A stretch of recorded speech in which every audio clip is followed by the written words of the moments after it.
Paris was slow to react, backing the crumbling regimes until the last minute. It's a stance the diplomats are keen to distance themselves from. The policies adopted with regards to Tunisia and Egypt were defined by the president without taking into consideration the analysis of our embassies. These policies chose to view Mr. Ben Ali and Mr. Mubarak as the southern pillars of the Mediterranean. French commentators say the timing of the diplomats' rebellion could be damaging.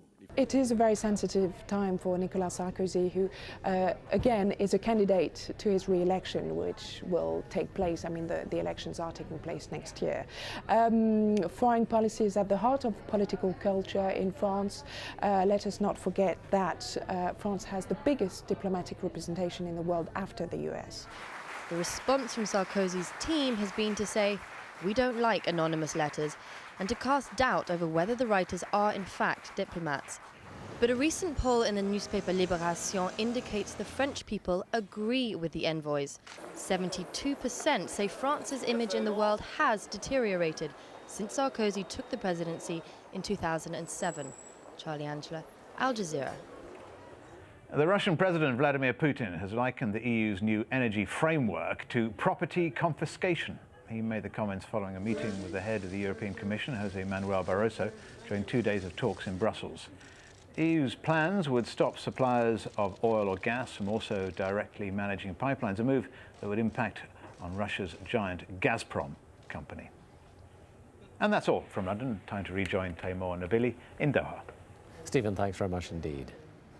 Now, let's take a look at some other news from around the world. Hundreds of people had fled a neighborhood in Côte d'Ivoire's capital, Abidjan, following 2 days of clashes between the supporters of the president, Laurent Gbagbo, and Alassane Ouattara. Tensions have been rising ever since Gbagbo refused to hand power to Ouattara, who was widely seen as the winner of November's presidential election. Residents report hearing heavy artillery and sporadic gunfire. In New Zealand, rescuers are losing hope of finding any more survivors from the earthquake that hit the city of Christchurch. The Civil Defence Minister says 102 people are now confirmed dead and 228 are listed as missing.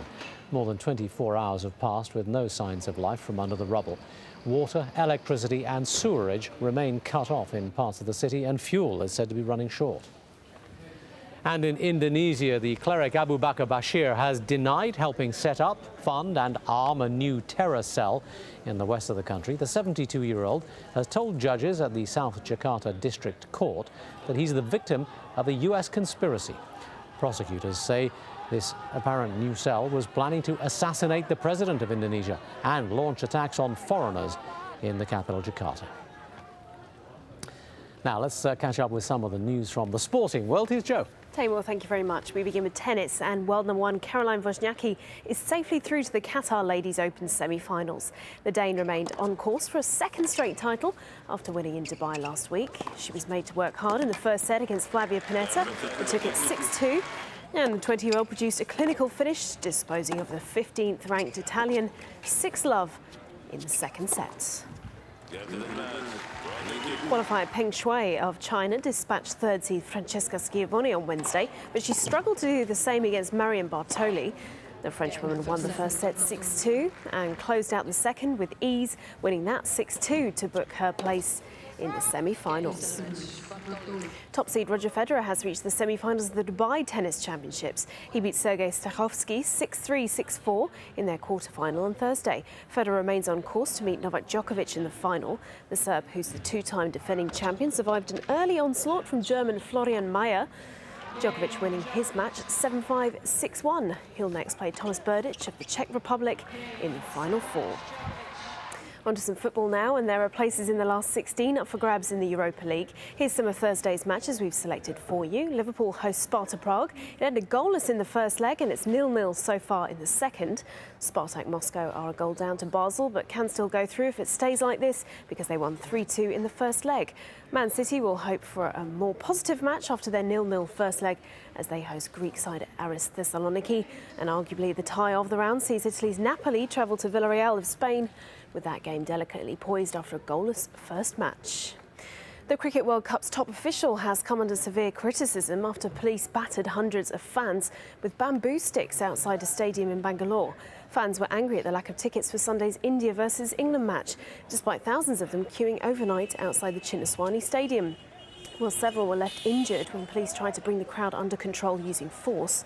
In a letter leaked to the media, the International Cricket Council has accused its own president, Sharad Pawar, of mismanagement and said it was threatening to undermine the whole tournament with the way the tickets were being allocated. Some fans have questioned why only 7,000 seats were available to the public in a stadium which can hold up to 50,000.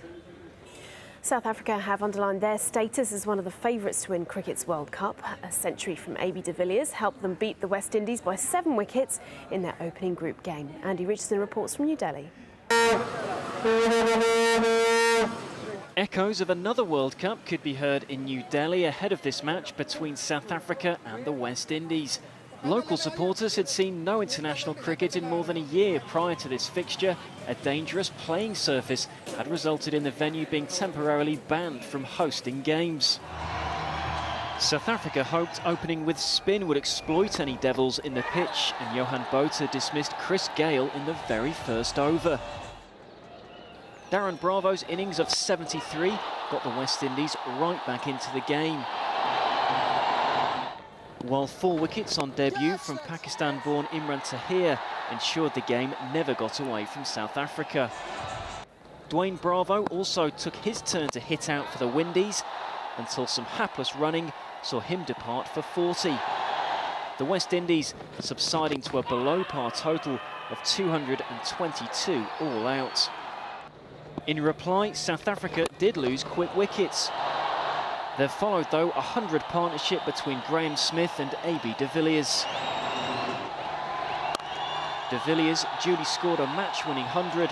He finished unbeaten on 107 as South Africa eased a victory by 7 wickets. So, a winning start for South Africa, and in Imran Tahir, they look to have found yet another match-winning bowling option. The problems continue for the West Indies, though. That is their 26th consecutive ODI loss against Test-playing nations. Their stated ambition of reaching the quarter-finals already looks ambitious. Andy Richards. Defending champions Australia will play New Zealand in their second group match of this tournament on Friday, but the game in Nagpur has been overshadowed by the earthquake that hit the New Zealand city of Christchurch on Tuesday. Australian captain Ricky Ponting says the two teams will be putting their sporting rivalries to one side to support their New Zealand brothers. Look, I believe tomorrow, as an Australian cricket team, we need to show whatever respect that we can and do whatever we can to help people that have been affected by it all. We'll wear black armbands out of respect tomorrow.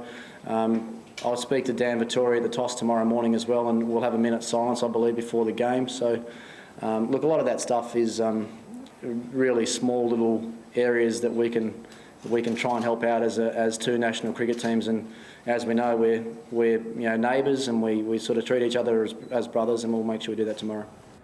Well, New Zealand's cricketers have admitted they're finding it difficult to focus on the match on Friday after hearing about the devastation caused by the earthquake in Christchurch. Their captain admitted his squad felt helpless. Yeah, it has been difficult, but I suppose we've